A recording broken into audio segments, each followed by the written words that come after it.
Hey guys, and welcome to this series here at the Humble Penny. We're calling it the How Much Do They Make series, to explore inspiring careers, to help you understand deeply, what these careers are about, how much people really make real figures, what people's money mindsets are, the various people we're going to interview, how they make their various income streams, and how they spend their money, and so on. Today's guest is my brother, Kingsley Ijoma, who is a software engineer / developer. Hello, Kingsley. Hey, Kingsley, welcome. Hey, guys. Hey. So come on, Kingsley, tell us, for the people who are complete laymen at what a software engineer does, what exactly do you do, and how long have you been doing it for? All right, so yeah, I'm a software engineer and I build mobile and web apps. And I've been doing it for just over 15 years professionally now. Mm-hmm. Yeah. And how exactly did you actually get into being a software developer? Okay, so I've always been very interested in computers, and way before we even knew, apps as a concept and working on apps and stuff like that. So my interest and my curiosity about computers basically led me to learning more about how they work, and being mentored by great people who showed me how and where to go. So how does a day in the life of a software engineer typically look like?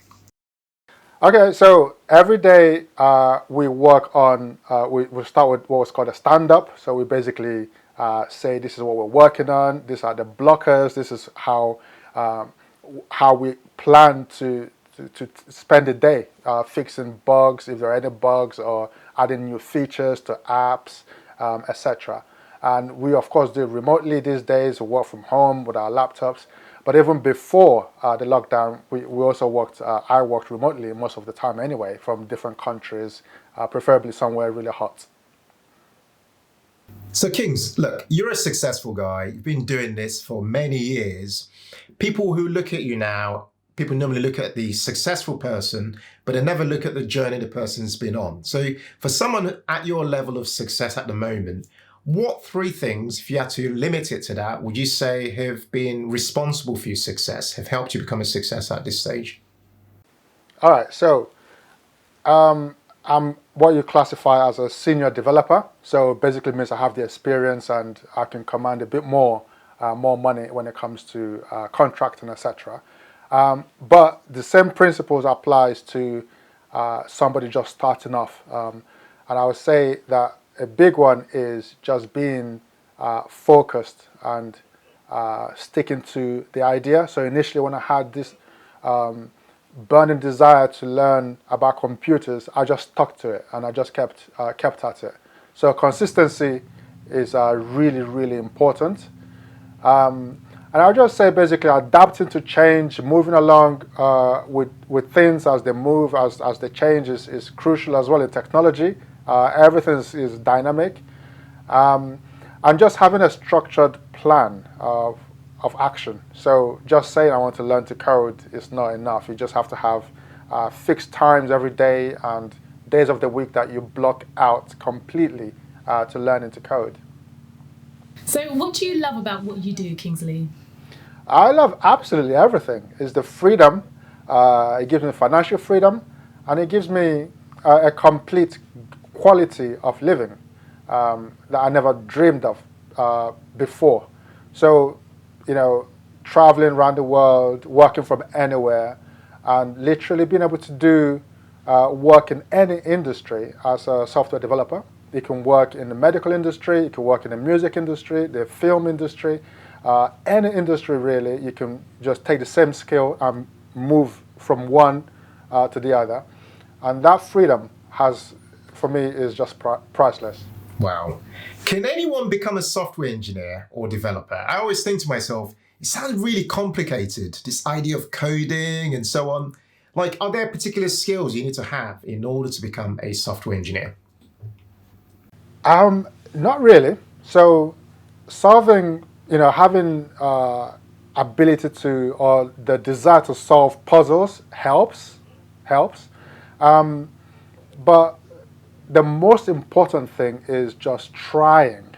Okay, so you can't say it's not for me until you've tried it first. Right. So that's for me. It would be just try it for yourself first. You don't need a degree. You can always go back, and if you want to master, do a master's in something or specialize in something, absolutely you can go and do that. But to get started, you just need a burning desire and step-by-step action to get there. So Kings, we want to know, right? Because this is the bit many people are really eager to know. How much do you earn at the moment being a software engineer per month? Okay, maybe? so I, as a senior contractor, I make £650 a day. That's my contracting rate. What? Hang on. Per day, you make £650. So that works out to be what per month? About 14,000 plus a month. Yeah. Wow. Yeah, but I also have other streams of income. I have an online education platform. Wow. I've done a few works for other publishing, book publishing companies. And I also do freelancing work from time to time. Wow. So the potential really is you can make a lot more than I make. And I personally know people who code day and night, and for them they live online and they make a lot more than that. So there's literally no limit to how much you can make online. If you had to say, look, in a few years' time, you'd like your daily average to be something. So you're making $650 a day now. What would that number be that that is achievable because you've seen other people hitting that number? If I wanted, I could make 2,000 a day if I wanted. I can take 2 contracts and do one, day and night and weekends, etc. But I think for me, the most important thing is just to make money without actually putting in tying it to time. So building products, building systems. So if you're learning to code, you have so many options. One of the options is, of course, being employed by companies who value your skills and pay you a lot of money for it. And the other option is taking your own ideas and building products and helping people build their own products. And that is even more money and frees up your time. Right. Yeah. So basically taking the skills you've got and almost automating those skills into products that you can sell to generate you income without you having to show up to do it. Yeah, exactly. So there's so many options, and it's really, there's no limit to it. Yeah. And That's incredible. As somebody who's new, if you're basically starting out learning to code, I absolutely say go for it. There's no way that you will not benefit. That is basically the best investment you can make in today's world, is learning to code, right?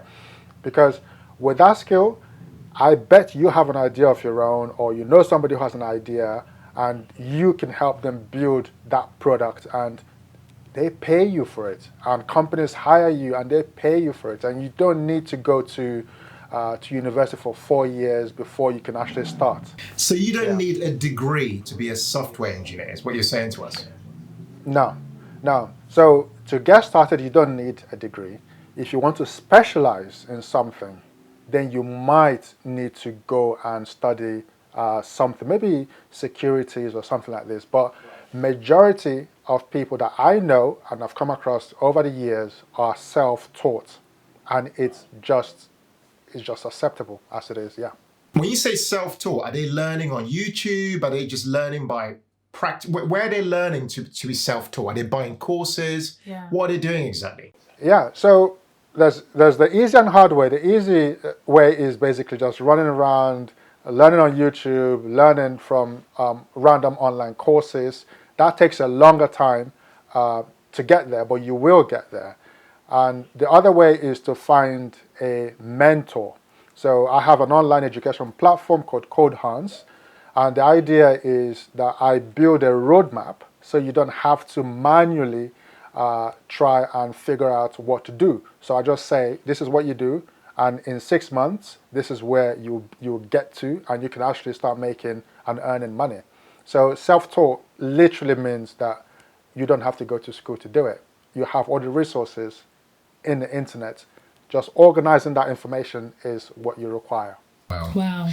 I think we should mention this because Yeah. we talked about this earlier offline. It's very important to mention that you're earning that level of income without yourself actually having completed a degree. You went to university, but you chose to leave university and go and start your own business. We were talking about this offline, actually. Do you want to just share, even for a few seconds, about that? Because I think that will inspire people to know that you don't really need a degree to do this, and you can earn really highly by doing it as well. Yeah, so at university, we had the placement year. So this is the time when you have to go into the workplace and gain experience. So myself and a friend, a graphic designer, rather than go and work for someone else, we thought, why not set up something of our own?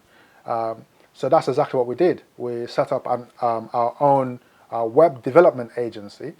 We just made websites, e-commerce sites for people, and that just got really, really busy straight away. And we didn't see the point of going back to university and then coming back, because we're already doing something really successful. So we decided to just give this a go and see where it leads, and that was the start of it, really. Yeah.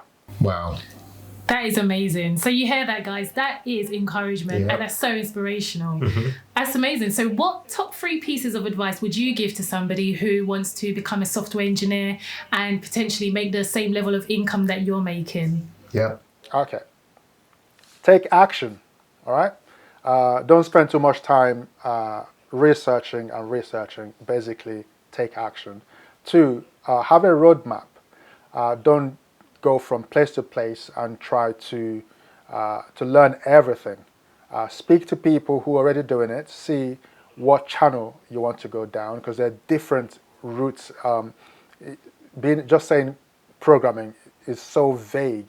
So you choose exactly what you want to build for the web. You want to build things, Internet of Things, coding appliances at home, etc.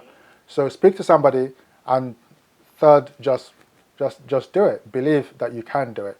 And if you need to find out more, check out codehouse.com, and I can point you in the right direction too.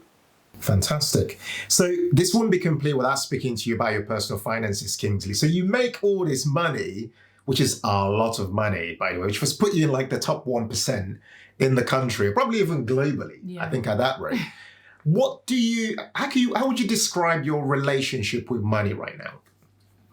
All right, so my relationship with money could be a lot better than it is, actually. So just like a lot of people who are in my industry, we make money, but we don't invest money. So I have savings, and I have enough savings. But if I were to speak to someone like yourself, you probably tell me, to use it more wisely, to put it into good use. Yeah. So you're cash rich, but you're not asset rich, as it were, investment rich, and so on. Yes, definitely. Yes. And this is common across a lot of software engineers, is it? Yes. It's a very common thing. We make the money, we buy all the toys, we buy things that we need, we travel, but we don't necessarily invest it wisely, as it were. But the money is there. That's the thing. Yeah. So what do you think you've learned from your parents growing up about money? So for me, it was savings. And unfortunately, I think that's exactly where it stopped. Yeah. So you always... Very common. Yeah. So given pocket money as a child, and, told to make it last. But unfortunately, that is not all you need. You need to be able to make that money, put that money to use to make you more money. So over the years, I invested time and money into acquiring the skill that I have to make me money. But what I haven't done or need to do is to invest into spending the money in a way that will make me money. So I don't have to spend all hours working, basically. Well, that's incredible. King, so you make all this money, so you got money coming in, which is incredible. what exactly do you spend all that money on? Like, talk to us, give us some background. What do you spend it on? Toys? Like, what kind of stuff do you spend your money on? And also, what do you do for self-care to look after yourself, to make sure you can show up and do your job to the best that you can? So I don't spend too much money. I like seeing the money in the bank. But I love to travel. So I travel a lot before this COVID and stuff. So I used to be in different countries, and that for me is how I recharge, is how I get back. I was going to say, just to stop you there, Kingsley would send us photos. Yeah. He'd say, today I'm in France, next week I'm in Spain, next week after that I'm in Portugal. Cuba, and next thing I'm in Brazil. Basically, we couldn't keep up. Yeah. So I think for me, that is how I recharge. Is just having memories, because that's all we're going to have at some point in life, is just what did you spend your life doing. So I think that's that's where the money goes mostly. So just buying gadgets, typical IT guy, was the latest laptops and the drones, the cars, and stuff like that. I actually want to buy a drone. It's funny you say that. I think I'd love a drone. Yeah, our boys want one, so maybe you can share it. Yeah. Yeah, there's some really cool ones. Ones that can actually follow you around, program it, and you don't need to worry about it, and it just that sounds crazy. You're really giving cool Ken ideas, but yeah. you know what? Just send us the information, please. Yeah, can it deliver my food to me? Here's my lunch. Funny enough, yes, it can. That sounds really cool. So Kings, let's say someone is watching this now and they say to themselves, hang on, I'm listening to this guy who says he didn't finish uni, he's making 14K a month, and that's just one source of income. And he loves his job, he's able to travel and do all these things. If somebody wants to get into this career now and they listen to you and they want to be where you are making that sort of money you're making, what top advice would you give them? Like practical things they can start to do today to begin to work towards making that possibility? All right, so if you want to go down the route of being a computer programmer, software developer, one is choose a programming language, okay? So for me, I use Python as a programming language, and I did Ruby in the past as well. Python opens up more opportunities. It's not just a web programming language. You can use that to code literally anything from your fridge, your microwave, to anything you have, appliances. Choose a programming language and find a mentor and basically have a roadmap written out and stick to it. It's really that straightforward. So the biggest mistake that I find people make is trying to learn everything. Today you're learning this language, tomorrow you're learning some other language. You learn one and learn it really, really well. Then, at some point in the future, you can pick up other languages. But the priority is focus. And even before or whilst you're learning, is to look in the job market, see what's out there in the region where you live, so that what you're learning is applicable to the market around you. This is another problem that I see, that people sometimes, just randomly pick up and learn stuff that's not being used, by companies where they are. Right, so you're looking for demand as well. Yes, yeah.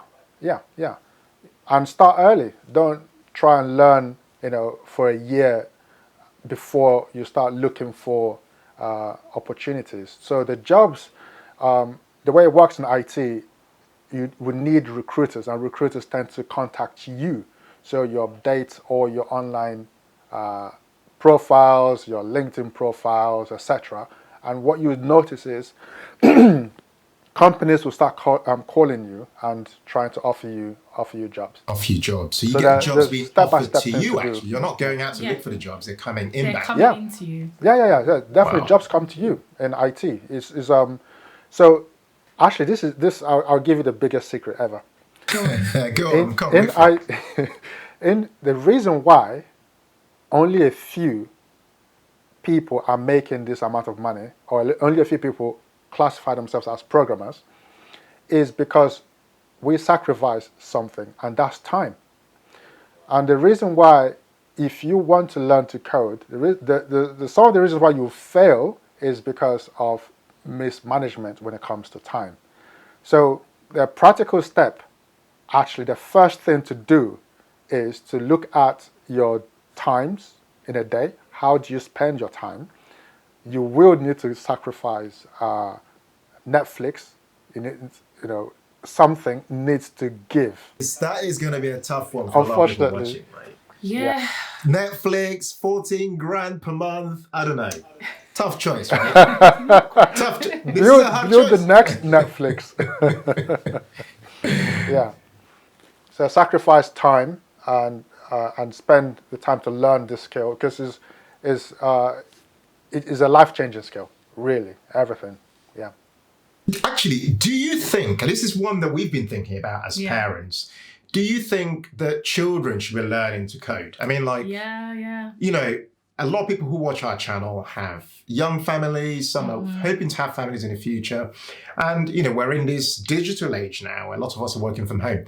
So do you think we should be, making moves to teach our kids how to learn to code? And if so, absolutely. how do you actually start? Yeah. At what age? Yeah. Yeah, absolutely. So from the age where they can understand any information. So if you can say to a child, go to bed, that is an algorithm, right? They need to find their way to the bedroom. So once you can get them thinking in terms of a programming language or programming algorithm, that is the key. So yeah, you could teach a kid how to think. So the logic of saying, okay, what happens if this cup is filled with water? It will overflow. So how do you stop it from overflowing? You can either reduce the amount of water pouring into it, or you can introduce another cup to take the overflow into that next cup. So just that thinking, and it can be done. And there's so many online resources that can help with that as well. Awesome. So what is your ultimate financial goal, Kingsley? Talking the dreams now. Come on. Let's hear it. So my dream at the moment is to build more products. Okay. So yes, I've got the skills, and yes, companies pay me really well in exchange for that skill. But what I want to do is to decouple my time from my earnings. So if I want to work less and make more, so I can just live and just enjoy life even better. Do you know what? We completely concur with that. 100%. That is possibly the best dream one can have, really, is winning back your time. Yeah. Having it to really enjoy life. Like, I was speaking to someone the other day who's a doctor, and I just said, like, when was the last time you did something to have a bit of fun? And she could not remember at all. Yeah. Because life has become such a routine of work, even more work, and various other mundane things that happen in between. But no enjoyment. Yeah. So having this skill is incredible, and you can actually use it to build things to have a better life. And a better life is helping people save time by building products that do that for them. And in exchange, it means you have to work less and less. So that's what I do every day. I build apps for big companies, from ITV Player to Nickelodeon to the Fast and Furious chain.